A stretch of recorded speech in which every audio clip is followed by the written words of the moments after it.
Assalam wa rahmatullahi wa barakatuh. I have told that if we follow Islam, we can build a moral society. You see, we have 54 Islamic countries. Even we have 95% Muslims over there. They follow Islam only. Why we can't build moral society in those countries?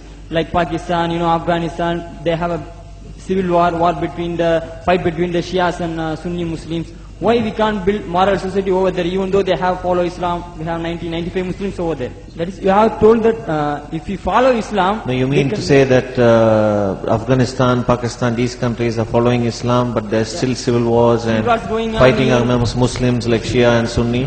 Why you are asking? We can't build moral society over there, even though we have 90%, 95 Muslims over there? First of all, Pakistan is not following Islam. Are you joking? I'm saying not Pakistan, we have 90% Muslim. Muslim means follow Islam. But Muslim, what Muslim? What Muslim?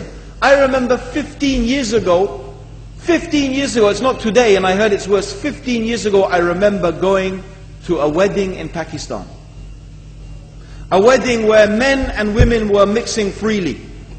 Where the bride was dancing on the stage with all the male members of the family dancing on the stage.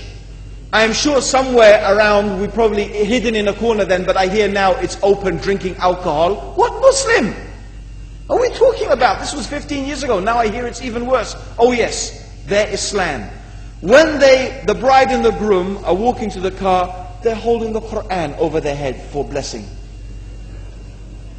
That Islam? That's not Islam. What Islam is that? That's exactly the thing I'm talking about. That's why Muslims are in such a mess. Because of this nonsense, this hypocrisy, actually they are insulting the Quran by doing that. Amongst all of this haram, they think that the Quran, holding it over the head, is going to bless them because they're holding it. What is that? Where did they get this from? So, I don't know what we're talking about. In fact, this is the problem. You see, the Muslim world itself is so far from Islam. So many you find here in India. Well, I know it's not a Muslim country, but there are lots of Muslims here.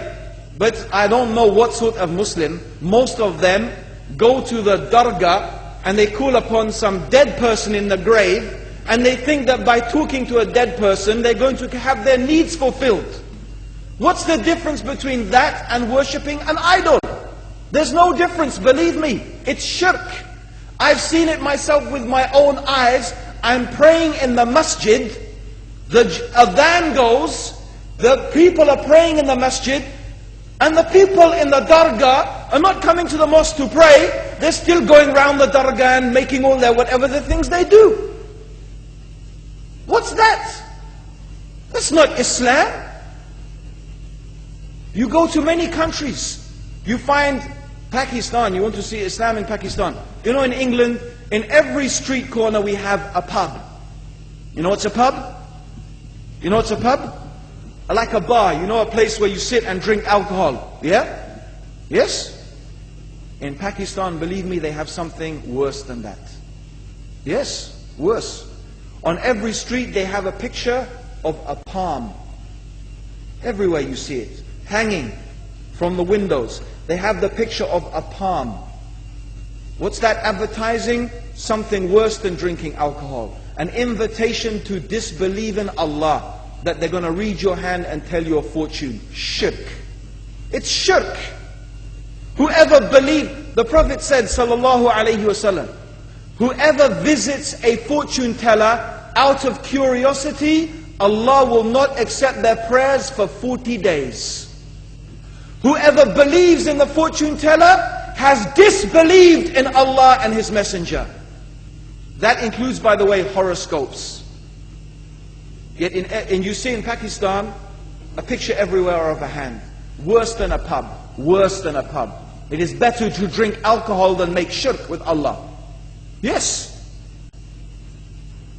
So this is the Muslim countries. You will not find one except they are not doing magic and shirk and kufr, or except maybe one or two you will find. So this is the state of the Muslims. So no wonder we're in the confusion and the chaos. So these are not good examples. And this is really, in fact, the very reason that I'm saying why we are in such a big mess.